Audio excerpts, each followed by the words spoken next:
যে কাজগুলো আজ করা যাবে না, আমি তো এখন গুনার কথা সব বলতে পারছি না, যে কাজগুলো করা যাবে না সেইগুলো শুনে নাকি রে লাইফ নিশ্চয়ই সাবানে যে আমলগুলো বলি, আমলগুলো শেষ করে নেই, সংক্ষেপে বলে দিই, কারণ অনেক অনেক আছে বিস্তারিত গুনার গুণ সব আগে ইনশাআল্লাহ বলার চেষ্টা করবো। যে আমলগুলো করবে, প্রথম নম্বর আমল আজকে রাত্রে তওবা করবেন, তওবা আস্তাগফিরুল্লাহ করবেন, ইস্তিগফার করতে হবে, কি করতে হবে? তওবা করতে হবে এবং ইবাদতে লিপ্ত থাকতে হবে। কি থাকতে হবে? ইবাদতে লিপ্ত থাকতে হবে। এরা দলিল আছে শুআবুল ঈমান 3554 নম্বর হাদিসে আসছে। এখানে ব্যাখ্যা আছে আয়েশা রাদিয়াল্লাহু থেকে বর্ণিত। আয়েশা রাদিয়াল্লাহু রাতে শুয়ে আছেন, বিশ্বনবী দেখে তার বিছানা অনেক বড় ঘটনা, বিছানায় নাই, কিন্তু নাই, বিছানায় নাই। এবং আয়েশা রাদিয়াল্লাহু যখন দেখলেন বিছানায় নাই এবং না বলো এখানে দেখলেন যে উনি সিজদায় পড়ে আছেন, কিতে আছেন? সিজদায় পড়ে আছেন। এবং এত দীর্ঘ সিজদা দিলেন যে আয়েশা রাদিয়াল্লাহু মনে করলেন আল্লাহ রাসূল ইন্তেকাল করেছেন। আয়েশা রাদিয়াল্লাহু ভাবলেন যে রাসূল সাল্লাল্লাহু আলাইহি ওয়াসাল্লাম ইন্তেকাল করলেন। আয়েশা রাদিয়াল্লাহু এসে তার পিতাকে নাড়া দিলেন। বিশ্বনবী নামাজ শেষ করে বললেন, আয়েশা তোর কি কোনো হক নষ্ট করলাম আমি? আয়েশাকে বললেন।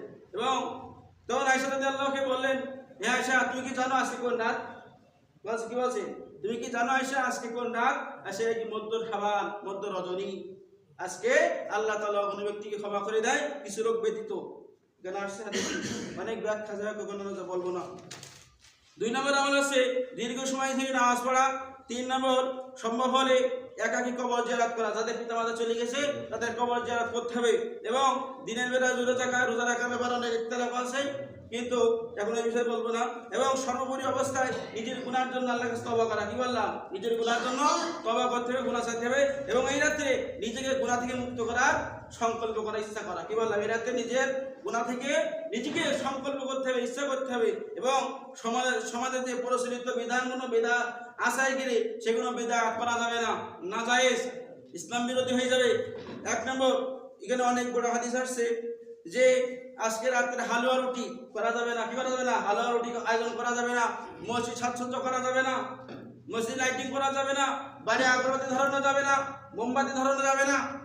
কথা ক্লিয়ার বোঝা যায়? আমি বলে দিচ্ছি না, বিশেষ ধরনের নামাজ পড়া যাবে না, যে আমক নামাজে 4 বার 10 বার করে সূরা ফাতিহা দিতে হবে।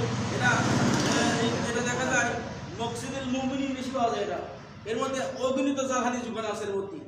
এই জন্য বিশেষ ধরনের নামাজ আদায় করা যাবে না। কয়েকটি কুসংস্কার আছে সমাজের মধ্যে, যে এই রাতে মৃত ব্যক্তি রুহ বাড়িতে আসে, অনেকে ধারণা করে যে চলে আসে, যে তাদের জন্য করতে হবে সন্ধ্যায় গোসল করা এবং সাজসজ্জা করা, এরাতে পানি দিয়ে বিভিন্ন কাজ আছে এই কাজ করে।